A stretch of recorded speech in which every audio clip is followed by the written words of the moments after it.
یہ کہانی صرف ایک انسان کی تخلیق نہیں، یہ کہانی انسانی عزت، مقصد اور ذمہ داری کی ہے۔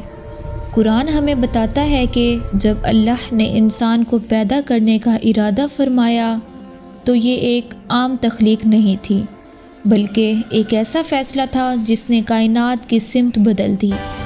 اللہ تعالیٰ نے فرشتوں سے فرمایا، میں زمین میں ایک خلیفہ بنانے والا ہوں۔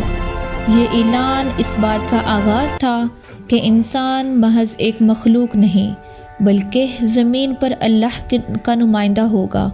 حضرت آدم علیہ السلام کی تخلیق، اللہ تعالیٰ نے حضرت آدم علیہ السلام کو مٹی سے پیدا فرمایا۔ قرآن مختلف مقامات پر بتاتا ہے کہ یہ مٹی گارے، خشک مٹی اور چکنی مٹی کی صورت میں تھی۔ یہ اس بات کی علامت ہے کہ انسان کی ابتدا نہایت عاجز تھی۔ اللہ نے آدم علیہ السلام کو اپنے ہاتھوں سے تخلیق فرمایا۔ یہ ایک خاص اعزاز تھا جو کسی اور مخلوق کو نہیں دیا گیا۔ جسم مگر ابھی زندگی نہیں۔ آدم علیہ السلام کا جسم مکمل تھا، متوازن، حسین اور مضبوط، لیکن اس وقت وہ صرف ایک جسم تھا، اس میں ابھی زندگی نہ تھی۔ روح پھونکے جانے کا لمحہ، پھر وہ لمحہ آیا جو انسان کو تمام مخلوقات سے ممتاز کرتا ہے۔ اللہ تعالیٰ نے فرمایا ہے، میں نے اس میں اپنی طرف سے روح پھونکی۔ اسی لمحے آدم علیہ السلام زندہ ہوئے۔ یہ روح انسان کو عقل دیتی ہے، شعور دیتی ہے اور نیکی و بدی میں فرق سکھاتی ہے۔ علم کا عطا کیا جانا، اللہ نے حضرت آدم علیہ السلام کو چیزوں کے نام سکھائے۔ یہ علم انسانی عزت کی بنیاد بنا۔ فرشتوں کو یہ علم حاصل نہ تھا اور یہی انسان کی برتری کی دلیل بنی۔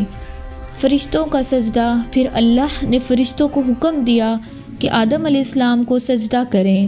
تمام فرشتوں نے حکم مان لیا سوائے ابلیس کے۔ یہ سجدہ عبادت نہیں تھا، بلکہ انسان کے مقام کا اعتراف تھا، انسان کی عزت کا اعلان۔ یہ سجدہ اس بات کا اعلان تھا کہ انسان اللہ کی مخلوق میں ایک خاص مقام رکھتا ہے۔ انسان کو اختیار دیا گیا، آزمائش دی گئی اور ذمہ داری سونپی گئی۔ آدم علیہ السلام اور زمین۔ بعد ازاں آدم علیہ السلام کو زمین پر بھیجا گیا تاکہ انسان زندگی گزارے، غلطی کرے، توبہ کرے اور اللہ کو پہچانے۔ انسانی عزت کا اصول۔ قرآن ہمیں بتاتا ہے کہ اللہ نے تمام بنی آدم کو عزت دی۔ یہ عزت نسل، رنگ یا دولت کی بنیاد پر نہیں، بلکہ انسان ہونے کی بنیاد پر ہے۔